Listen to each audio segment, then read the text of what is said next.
para 57. Vamos ver o que a NUCEP trouxe na 57. Uma questão grande. Eu acho que essa aqui também eu coloquei... Ah, não. Essa aqui eu achei que tivesse em 2 slides, mas não. Eu coloquei, na verdade, tudo que a gente precisa embaixo aí de cada item. Vamos lá.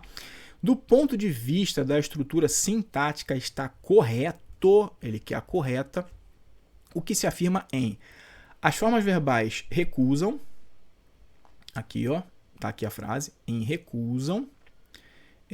Afastam-se e buscam.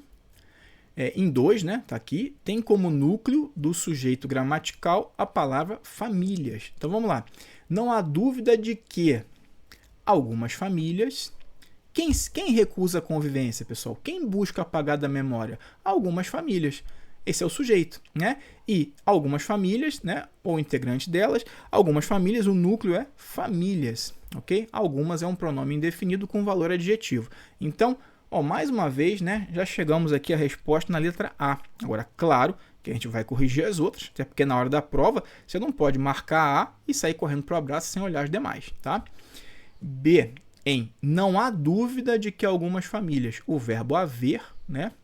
Aqui, no sentido de existir. O verbo haver, no sentido de existir, é um verbo impessoal. É um verbo que forma uma oração sem sujeito, né? Até aqui, ó, não há dúvida, né? É um verbo que forma uma oração sem sujeito. Um verbo que permanece na terceira pessoa do singular. Então, não há dúvida, né? O verbo haver, né? Pede um complemento indireto em 2. Nada a ver, pessoal, né? Na verdade, aqui, ó, quando o verbo haver ele tem o sentido de existir, ele é um VTD. E dúvida é o nosso objeto direto, tá bom? Dúvida é o objeto direto. Agora, o de que começa um complemento nominal. Enfim, dúvida é objeto direto do verbo haver. O verbo haver, no sentido de existir, quando ele é impessoal, ele é VTD, verbo transitivo direto. Maravilha? C, né? C.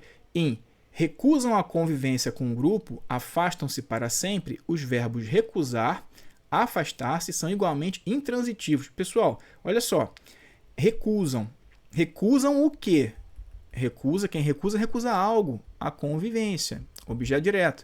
Quem se afasta de algo, não é? Então esse verbo aqui, o afastar-se, né? Apesar de o complemento estar implícito aqui, ele tem um valor transitivo indireto. Afastam-se de, né? Porque na verdade a gente consegue interpretar que afastam-se da família, né? O objeto aqui está implícito, mas semanticamente eu consigo recuperar no texto, ok? E qual é o outro que ele fala aqui? O recusar, né? Recusar é afastar-se, é isso aí. E o buscar, né? Buscam o quê? Verbo transitivo direto. Apagar da memória, existência, e aqui vai tudo o nosso deslaço primordial, o nosso objeto direto. Tranquilo? Aí a D. Ou que já se encontra em estado de falência, o termo de falência, que está aqui, botei o ali embaixo, tem o valor de adjunto adverbial. Pessoal, adjunto adverbial é aquela função sintática que expressa uma circunstância e geralmente está ligada a verbo, a adjetivo ou a advérbio.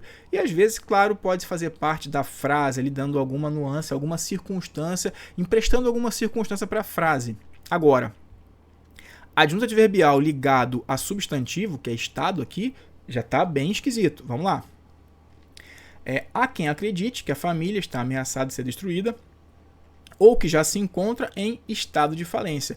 O sintagma é estado de falência, o núcleo é estado. De falência, pessoal, é uma locução adjetiva, isso é uma análise morfológica, mas como é uma locução adjetiva que tem o papel dentro do mesmo sintagma, veja que eles estão dentro do mesmo sintagma nominal.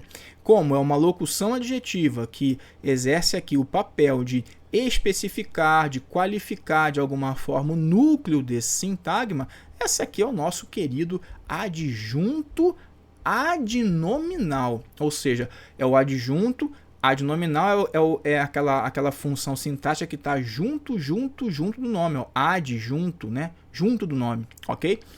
Letra E, a palavra recasamentos, em 3, no plural, revela uma inadequação. Por que inadequação, pessoal? Você pode falar, olha, houve vários recasamentos depois da pandemia. Né? Houve vários divórcios na pandemia e depois da pandemia houve vários recasamentos. Há também recasamentos. Beleza, a pessoa está casando de novo, mas pode ter vários. Né? Então ele fala que, olha só, vai piorar aqui. Ó. Quanto às regras de concordância, pois deveria vir no singular para concordar com a forma verbal a. Pessoal, olha aqui para mim, rapidinho. Concordância verbal é a relação que o verbo estabelece com o sujeito da oração de que ele faz parte. Concordância verbal nada mais é do que o estudo, né, da relação entre o verbo, a concordância do verbo com o seu sujeito. O verbo não exige nada do complemento. Né? O verbo, na verdade, ele pode exigir o complemento, mas ele não exige nada de concordância do complemento. O complemento, na verdade, está alheio ao verbo nas relações de concordância. O complemento não tem que buscar no verbo nada. Né? Ou seja, nós, né, não temos que buscar nada no verbo para estabelecer uma concordância no complemento. Não faz sentido. Até porque eu poderia, por exemplo, eu poderia ter um sujeito singular e um complemento no plural. Eu comi os bolos. E poderia ter o contrário. Nós comemos o bolo. Ou seja, é o verbo que responde ao sujeito, né? A pessoa, ao número, né? O verbo responde ao número e à pessoa do sujeito. O complemento não responde a nada pro verbo, tá? Erradíssimo. Vamos lá. Então, totalmente errado. Isso aqui reforça que a nossa resposta é a letra A. Maravilha. Vamos passar